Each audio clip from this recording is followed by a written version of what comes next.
नमस्ते दोस्तों। JS take channel में आपका स्वागत है। मैं हूं आपका ऑप्शन दोस्त हरजीत सिंह चौहान। आइए आपका एक नई वैकेंसी में स्वागत करता हूं। दोस्तों क्या है ये वैकेंसी, इसके बारे में हम देख लेते हैं दोस्तों। तो ये वैकेंसी दोस्तों आपके निकली है बीएसएफ कांस्टेबल रिक्रूटमेंट 2022। दोस्तों ये वैकेंसी है जिसमें 2788 पोस्टों के लिए ऑनलाइन आपको आवेदन करना है। इसके बारे में अपन डिटेल से जानते हैं। चलिए इसको शुरू करते हैं। Name of the force BSF constable मांगे उन्होंने ट्रेड्समैन के लिए। इसमें मेल और फीमेल दोनों कैंडिडेट को उन्होंने मांगा है। आइए और देख लेते हैं इसके बारे में। पोस्ट डेट दोस्तों ये 17/1/2022 को हुआ था। अब बात करते हैं टोटल वैकेंसी, तो 2788 वैकेंसी दोस्तों टोटल इसमें निकली है। और अगर आगे बात करूं इसमें, तो इन्फॉर्मेशन अबाउट वैकेंसी, तो इसमें उन्होंने जो नोटिफिकेशन जो पब्लिश किया है दोस्तों ट्रेड्समैन के लिए किया है, और मेल और फीमेल दोनों कैंडिडेट जो भी हो अलग अलग स्टेट से वो इसमें अप्लाई कर सकते हैं। पूरे भारतवर्ष के लिए वैकेंसी निकली है दोस्तों। आगे बढ़ जाते हैं अपन। तो एप्लीकेशन फीस दोस्तों इसमें रहने वाली है 100 रुपए बाकी सबके लिए, और एससी एसटी और ईएसएम वालों के लिए आपके कुछ भी फीस नहीं रहेगी, और ये आपको ऑनलाइन ही पे करनी है। अब आगे देख लेते हैं इम्पोर्टेंट डेट। तो इम्पोर्टेंट डेट में दोस्तों ये 16/1/2022 से दोस्तों स्टार्ट हो गया था, जो 1 मार्च 2022 तक दोस्तों इसकी आखिरी डेट है। तो आप 1 मार्च तक भी इसको भर सकते हैं, अभी भी काफी समय आप भर सकते हैं, इसको कोई दिक्कत वाली बात नहीं है। आगे बढ़ जाते हैं। एज लिमिट मिनिमम इसमें 18 साल होनी चाहिए दोस्तों। 4 मार्च तक आपकी ये एज होनी चाहिए, और मैक्सिमम इसकी आपके 23 साल होने चाहिए। इसके अलावा कोई एज रिलेक्शन के रूल्स हैं तो वो भी आपके ऊपर लागू हो जाएंगे, जो ऑफिशियल नोटिफिकेशन में आगे और बता दूंगा इसको। बात करते हैं दोस्तों एलिजिबिलिटी स्टैंडर्ड की। तो दोस्तों इसमें ये रहेगा कि जो हाइट वगैरह मिनिमम देखिए 162.5 सेंटीमीटर होनी चाहिए, और फीमेल की दोस्तों आपके 150 सेंटीमीटर होनी चाहिए। इसके अलावा चेस्ट इससे रिलेटेड होना चाहिए, और बाकी लिए इसके अलावा कॉमनीज, गोरखास, डोगरास, मराठास जो कैंडिडेट है ना, जो मणिपुर वाले, नागालैंड वाले, सिक्किम वाले, अरुणाचल वाले, उनके थोड़ा सा हाइट वगैरह में थोड़ा सा उसमें थोड़ा सा छूट वगैरह दिया गया है। बाकी सारी चीजें जो अदर टेरिटरीज है उनके लिए, बाकी अदर टेरिटरीज के लिए दोस्तों 167 सेंटीमीटर है, और 157 है महिलाओं के लिए। ये बात आप ध्यान रखेंगे। आगे बढ़ जाते हैं दोस्तों। अब चेस्ट में केवल ये मेल के लिए, फीमेल के लिए नहीं है। नागालैंड वाला और मिजोरम वालों के लिए 76 से 81 सेंटीमीटर है, और लद्दाख वालों के लिए 78 से 83 है। बाकी सभी भारत के सारे राज्यों के लिए 78 से 83 सेंटीमीटर ही रखा गया है। आगे बढ़ जाते हैं दोस्तों। क्वालिफिकेशन, तो क्वालिफिकेशन दोस्तों इसमें आपके 2 साल का वर्क एक्सपीरियंस मांगा है। जो भी ट्रेड मांगी है उन्होंने, वो ट्रेड में आगे बता देता हूँ। और 1 ईयर का आपको कोर्स का सर्टिफिकेट होना चाहिए, आईटीआई का वोकेशनल सर्टिफिकेट होना चाहिए। इसके अलावा या आपने 2 साल का कोई डिप्लोमा कर रखा हो आईटीआई के अंदर रिलेटिंग ट्रेड से अंदर, तो ये तीनों में से कोई भी बातें हो तो आप इसमें सेलेक्ट हो पाएंगे। अब दोस्तों आगे बात कर लेते हैं वैकेंसी। तो दोस्तों इसमें मेल के लिए वैकेंसी निकली है 2651, और फीमेल के लिए 137। तो अच्छा मौका बन सकता है दोस्तों बीएसएफ में कांस्टेबल बनने का। अब हम बात कर लेते हैं आपको अप्लाई कैसे करना। तो ये इसकी ऑफिशियल वेबसाइट है, यहाँ जाके आप दोस्तों इसमें अप्लाई कर सकते हैं। सारा अपना नाम, एड्रेस वगैरह डालिए, फिर ओटीपी जनरेट होगा, उसके बाद में आप इसमें एंटर कर सकते हैं। और ये इसकी ऑफिशियल वेबसाइट है दोस्तों bsf.nic.in। अब मैं इसकी कुछ जानकारी आपको इस पे जाके दिखा देता हूँ कि ऑफिशियल नोटिफिकेशन में क्या क्या बातें बताई गई। तो दोस्तों इसमें ही अपन देख लेते हैं। तो आपके जो मैंने बात बताई वो लगभग सारी मोटा मोटा मैंने कवर कर लिया। इसमें कुछ इंपॉर्टेंट बातें तो बता देता हूँ, जैसे कि सैलरी। तो सैलरी दोस्तों आपके इसमें 21,700 रुपए से शुरू होगी, जो 69,100 रुपए तक आप इसमें लास्ट फाइनली आप इसमें जाओगे। तो अच्छी खासी सैलरी रहने वाली है। अब हम बात कर लेते हैं तो इम्पोर्टेंट इंस्ट्रक्शन। तो दोस्तों इसमें आपके मेल फीमेल कैंडिडेट मांगा है। इसके अलावा आप जब भी अप्लाई कर रहे हो तो डिटेल नोटिफिकेशन को जरूर देखे, ये वेबसाइट है, इस पर जाके मेन इंस्ट्रक्शन में आपको बता रहा हूँ। इसके अलावा दोस्तों आपका फिजिकल स्टैंडर्ड टेस्ट होगा, फिजिकल एफिशिएंसी टेस्ट होगा, रिटर्न एग्जामिनेशन होगा, और डिटेल मेडिकल एग्जामिनेशन होगा। इन सारी चीजों से आप गुजरोगे तब जाके आपका सिलेक्शन होगा। और कैंडिडेट को केवल एक पोस्ट के लिए या एक ट्रेड के लिए अप्लाई करना है, सबके लिए अप्लाई नहीं करे। ठीक है दोस्तों, इस बात का ध्यान रखें। इसके अलावा सिलेक्शन की बहुत सारी स्टेजेस होगी जहां से गुजरना होगा। अगर वहां किसी स्टेज में आप फेल हो जाते हो तो वहीं से आप बाहर निकल जाओगे। इसके अलावा स्टेट वाइज ट्रेड की जो वैकेंसी इसमें दी गई है, जो एडवर्टाइजमेंट है उसमें आप देख सकते हैं कि आपके कौन सी ट्रेड बैठ रही है, कौन सा आपका स्टेट है। इसके अलावा देखिए जो एप्लीकेशन सब में एक्सेप्टेड आधी अधूरी होगी उसको उसमें वो नहीं किया जाएगा। और आज में आप ध्यान रखें दोस्तों कि आपको ईमेल या एसएमएस के थ्रू बताया जाएगा इनके द्वारा। अब हम बात कर लेते हैं दोस्तों, तो इसमें रजिस्ट्रेशन आईडी आपको register one time registration process है, तो एक बार कर ले, आईडी पासवर्ड अच्छे से ध्यान रख ले। इसके बाद दोस्तों आप अपने जो फॉर्म वहाँ पे एप्लीकेशन फॉर्म वहाँ पे सबमिट करेंगे, उसमें डॉक्यूमेंट वगैरह अच्छे से लगाए, रिकॉर्ड वगैरह अच्छे से उसमें डाले, गलत रिकॉर्ड नहीं डाले, नहीं तो दिक्कत हो जाएगी। इसके अलावा mobile number, email, educational qualification, experience certificate जो वगैरह वगैरह सारी बातें अच्छे से आपको ध्यान में रखनी है। आगे दोस्तों हम बात कर लेते हैं, तो दोस्तों इसमें कैंडिडेट्स जो रॉन्ग गलत इन्फॉर्मेशन भरते हैं तो उसमें साइबर क्राइम एक्ट के तहत कार्रवाई भी हो जाएगी।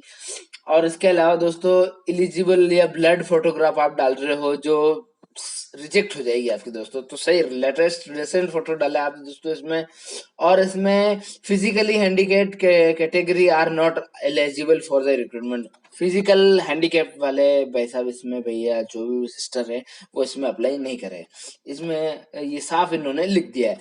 इसके अलावा कोई एम्प्लॉय अगर सर्विंग सेम रिंग से पे ग्रेड से है तो उसको वो पोस्ट इसमें बतानी पड़ेगी। इसके अलावा नो ऑब्जेक्शन सर्टिफिकेट वगैरह आपको लगाना पड़ेगा अगर आप कहीं सेमी गवर्नमेंट में या कहीं आप सर्विस कर रहे हैं, तो सारी बातें। इसके अलावा जितने भी आपके एजुकेशनल सर्टिफिकेट हैं, ये सारी बातें हैं, जैसे कि ऑनलाइन एप्लीकेशन के तहत आपको अच्छे से वहां पर डालनी, एलिजिबिलिटी कंडीशन आप दोस्तों मैच कर रहे हो, इस बात का आप ध्यान रखें। आगे बढ़ जाते हैं, जैसे और कोई काम की बातें हो तो मैं आपको इसमें बता दूं, लगभग लगभग सारी बातें मैंने इसमें बता दी है। और अब देखिए वन टाइम रजिस्ट्रेशन का इसमें आपको ध्यान रखना है जैसे मैंने बताया है, और कोई दिक्कत वाली बात नहीं है इसमें। इसके अलावा ये 10 ईयर ऑफ सर्विस कंपिलेशन का इसमें ऐसा कुछ रूल्स है, ये आप ये देखिए। और इसके अलावा जो ये new structure defined contributory pension scheme है, तो वो आपके दोस्तों लागू होगी जो 1 जनवरी 2004 से आपके चल रहा है, वैसा सिस्टम आपके आपके भी लागू हो जाएगा। इसके अलावा जो रिजर्व कैटेगरीज है उनको सर्टिफिकेट वगैरह इसमें आपको डालने पड़ेंगे, तभी आपको इसका बेनिफिट मिल पाएगा। अब ये देखिए एक खास बात यहाँ पे देखिए गहरे काले अक्षरों में लिखी है, the candidate belong to the state is already considered for the recruitment against the vacancy, domicile state और प्रोडक्शन और वैलिड डोमिसाइल सर्टिफिकेट। आप जिस स्टेट से हो तो उसका आपको सर्टिफिकेट होना चाहिए, डोमिसाइल सर्टिफिकेट, तो ही आप वहाँ पे अप्लाई कर पाएंगे, नहीं तो ऐसे कोई अप्लाई नहीं कर पाएगा। और देख लेते हैं, मैं खास बातें इसमें बता दूं, लगभग छोटी मोटी बातें और मेन मेन बातें जैसे मैं बता दूं कि OMR बेस्ड आंसर शीट आपको वहां पे मिलेगी दोस्तों। और इसके अलावा आपका number, sex, age, category, question booklet सारा उसमें भरना होगा। रिटर्न एग्जामिनेशन होगा जो दोनों लैंग्वेज में होगा, हिंदी और इंग्लिश में। इसके अलावा सेलेक्टेड कैंडिडेट को जो बीएसएफ के रूल्स होंगे उसके अकॉर्डिंग ही वो दोस्तों लेंगे। और लीगल एक्शन दोस्तों आप पे लिया जा सकता है अगर आप वहां पे एग्जाम के दौरान अगर कोई चीटिंग या ऐसे कुछ करते हुए पाए गए तो। इसके अलावा देखिए final security for regards to educational qualification और आपका जो कास्ट सर्टिफिकेट होगा दोस्तों, उससे सारी बातें इसमें अपन निकल के आएगी वहां से।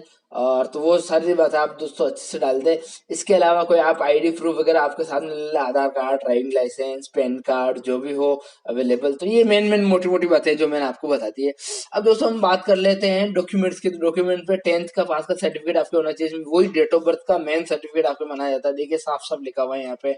इसके अलावा 2 साल का जो एक्सपीरियंस हो या उसका सर्टिफिकेट, या आपके डोमिसाइल सर्टिफिकेट, आपके कास्ट सर्टिफिकेट, रिलेक्शन सर्टिफिकेट, ये सारे सर्टिफिकेट आपके कंप्लीट होना चाहिए, तभी आप इनके बेनिफिट ले पाएंगे। इसके अलावा एग्जामिनेशन फी मैंने आपको बता ही दिया भाई, ऑनलाइन आपके नेट बैंकिंग के थ्रू आप कर ही सकते हो। इसके अलावा बात करते हैं तो ये जो अलग अलग राज्य हैं जिनके ये सेंटर हैं जहाँ से ये हेडक्वार्टर है जो आपके एग्जामिनेशन सेंटर बनेंगे, तो ये आप देख सकते हैं जिस भी राज्य से आप हो तो कोई दिक्कत वाली बात नहीं है दोस्तों। ऑफिशियल वेबसाइट पे ये PDF पड़ी है, तो वहां से आप पढ़ ले, डाउनलोड कर ले, ठीक है दोस्तों।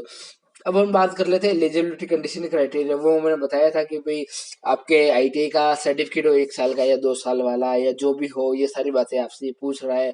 इसके अलावा एज रिलैक्सेशन के आपके सारे सर्टिफिकेट होने चाहिए जिस भी आप कास्ट से हो।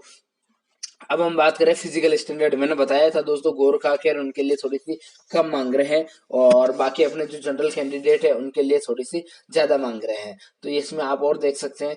मेडिकल स्टैंडर्ड दोस्तों आपके आई का 6/6 बेटर आई का ये होना चाहिए, और इसमें कोई दिक्कत नहीं होनी चाहिए। आप अपने डॉक्टर से एक बार कंसल्ट कर ले अगर ऐसी कोई आपकी दिक्कत है तो, विजुअल स्टैंडर्ड से लेके।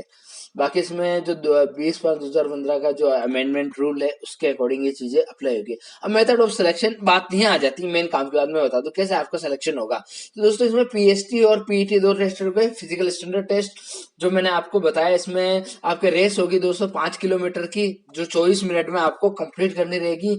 और गर्ल्स के लिए 1.5 किलोमीटर की रहेगी, 1.6 किलोमीटर की, जो 8.5 मिनट में इनको कंप्लीट करनी रहेगी। इसमें आप दोस्तों आप ध्यान रख लें कि क्या नाम है, जो आपका वेट है will be done at the time of medical examination only. Ground weight जो वहां पे होगा वही वहां पे वो नोटिस करेंगे। तो ये फिजिकल टेस्ट से रिलेटेड कुछ मेन बातें जो मैंने आपको बता दी। अब देखिए, no physical event will be hold for ex serviceman के लिए कोई एक्स सर्विसमैन के लिए कोई ऐसा टेस्ट नहीं होगा दोस्तों। इसके अलावा इसके कोई मार्क्स वगैरह नहीं जुड़ेंगे, क्वालिफाइंग मार्क्स, लेकिन ये आपको पास जरूर करना पड़ेगा। अब बात कर लेते हैं अपन ट्रेड टेस्ट की।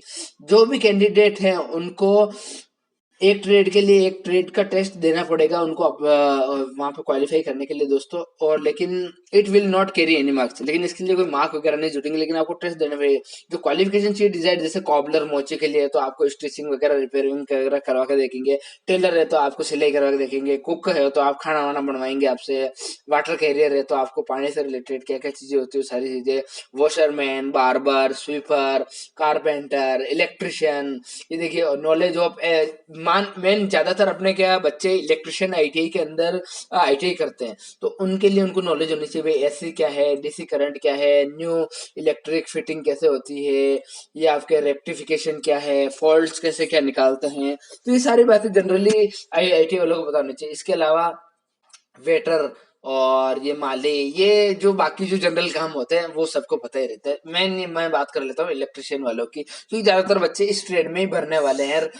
आईटीआई वाले ज्यादातर इसमें ही करते हैं, क्योंकि बाकी ट्रेडें कम ही होती है सारे आईटीआई में। अब बात कर लेते हैं अपन सेकंड फेज में आ जाते हैं। तो दोस्तों यहाँ पे रिटर्न एग्जामिनेशन, जब आप फर्स्ट फेज पीएसटी को फिजिकल स्टैंडर्ड को पार कर लेंगे, तो यहाँ रिटर्न एग्जामिनेशन के आएंगे दोस्तों, जिसमें आपको ईमेल या एसएमएस या कॉल करके आपको दोस्तों बुला लेंगे। अब हम बात करते हैं दोस्तों, यहाँ पे ये 100 मार्क्स का रहेगा, जिसमें आपको दोस्तों 33% मार्क्स लाने ही लाने हैं। SC ST वालों को, बाकी सबको 35% मार्क्स लाने हैं, मतलब 100 नंबर में से 35 नंबर आप दोस्तों लेके आओगे। अब दोस्तों हम बात कर लेते हैं, इसमें जनरल अवेयरनेस जीके आपके 25 नंबर की आएगी, 25 मिनट का होगा। और इसके अलावा मैथमेटिक्स 25 नंबर, और आपके रीजनिंग 25 नंबर, और बेसिक नॉलेज इंग्लिश की 25। ऐसे 100 नंबर का पेपर होगा दोस्तों, और 100 ही क्वेश्चन होंगे, और 120 मिनट आपको मिलेंगे, मतलब लगभग 2 घंटे आपको मिलने वाले हैं दोस्तों। तो आप अच्छे से इसकी तैयारी वैयारी करके जाए, ऐसी कोई दिक्कत वाली बात नहीं है।